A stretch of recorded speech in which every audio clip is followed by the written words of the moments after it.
Nah, sampailah kita sekarang pada pembahasan penentuan awal tahun. Ini kita ambil contoh kalender Masehi. Ini merupakan suatu perdebatan panjang di masa Julian itu sebelum Masehi dan sampai Gregorius di abad-abad 18 gitu. Dan sebelum itu kalender Masehi ini juga merupakan kalender Romawi dari kebudayaan lama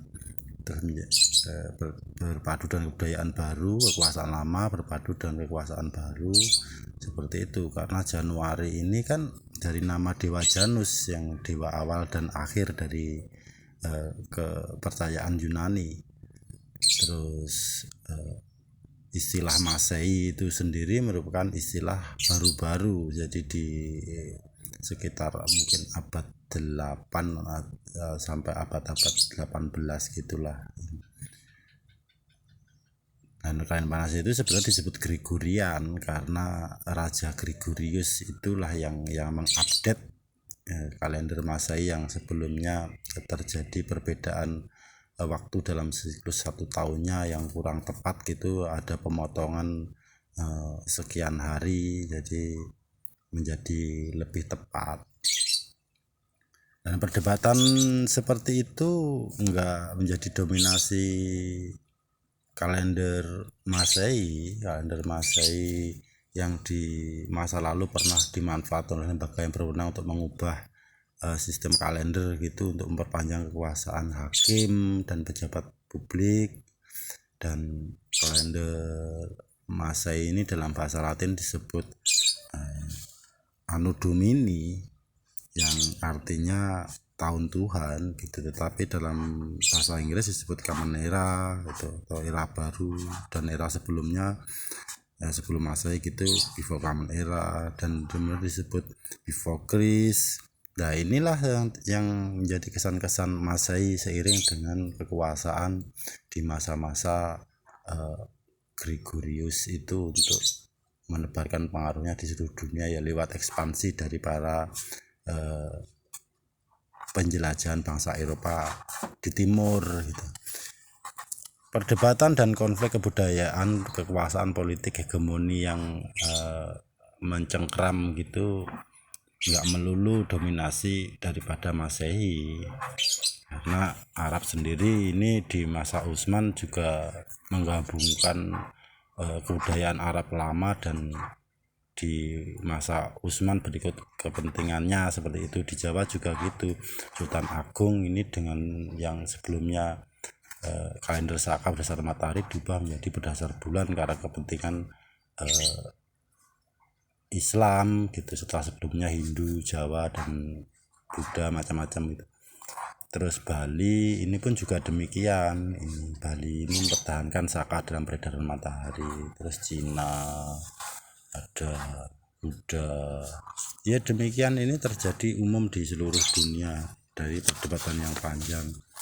Nah, di Jawa kebijakan tentang penentuan awal tahun di masa lalu itu ditandai dengan suatu kata-kata berkaitan dengan kejadian-kejadian besar atau kejadian-kejadian penting, misalkan bencana alam, gunung meletus atau gempa bumi atau apa gitu.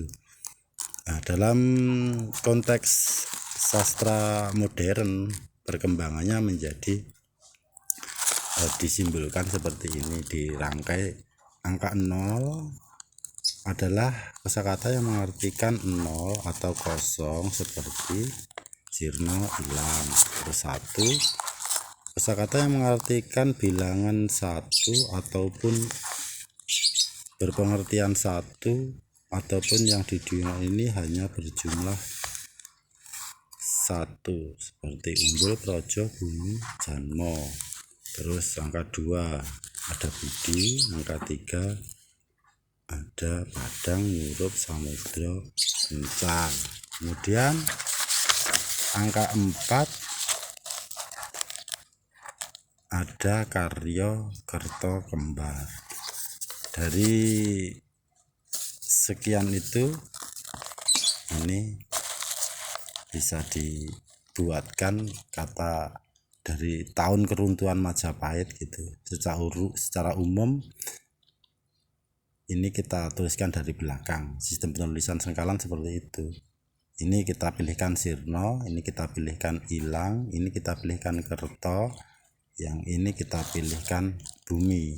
Jadi dengan pengucapan yang bernada Purwokanti yang selaras gitu, ini bisa disampaikan sebagai Sirno Ilang Kertaning Bumi. Jadi Kerto mendapatkan imbuhan ing jadi Kertaning gitu, Kertaning Bumi.